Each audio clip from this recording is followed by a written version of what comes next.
ఇప్పుడు ఈ గోమాత తల్లి తన బిడ్డని ప్రసవించాక ఇంకా 2 ఆవుల్ని కూడా కట్టేస్తున్నారు. ఈ బుజ్జి తల్లిని మాత్రమే విడిచిపెడుతున్నారు. ఫస్ట్ ఈ తల్లిని కూడా కట్టేశారు, అవి ఇవి తినకుండా అన్నట్టు. ఇప్పుడైతే ఈ బుజ్జి తల్లిని విడిచిపెట్టేస్తున్నారు. ఇవాళ కూర్చునే ఉంది.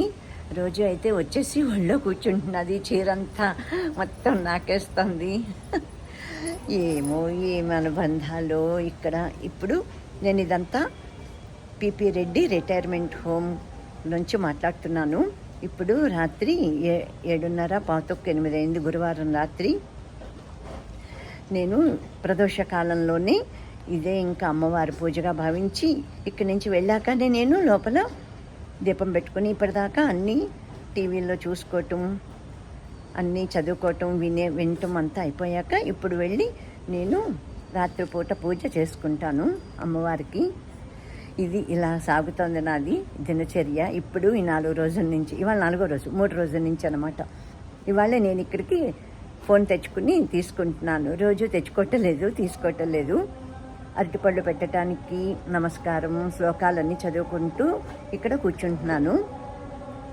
ఇవాళైతే గురువారం కదా, అందుకని సాయిబాబా మొదలు పెట్టాను. సాయి చాలీసా మధ్యలో కట్ అయింది. ఇప్పుడు అందుకని మళ్ళా తీసుకుంటున్నాను. గోమాత నమో నమః. వెళ్ళొస్తాను తల్లి. లోపల మళ్ళాను లలిత అమ్మవారిని పెట్టుకున్నాను కదా, పూజ చేసుకుంటానమ్మా అక్కడ. మీ పూజ అయిపోయింది. పాహిమాం పాహిమాం రక్షమాం. నాకు చాలా చాలా సంతోషంగా ఉంటుంది. అసలు ఇటువంటిది ఎక్కడి నుంచి వస్తుంది? మన ఇంట్లో మన సొంతంగా మనం గోశాలను పెంచుకుంటేనే తప్ప రానే రాదు. పైగా ఇక్కడ ఫ్యాన్ ఉంది, ఒక్క దోమ ఉండట్లేదు, ఏమీ ఉండట్లేదు. నిజంగా 2 పూట్ల క్లీన్ చేయిస్తారు. ఇది గొప్ప అదృష్టంగా, నేను ఇటువంటి ఛాన్స్ ఎవరికి ఎక్కడ దొరుకుతుంది? అసలు దొరకదు. ఇప్పుడు నా జీవితంలో ఫస్ట్ టైం అనమాట.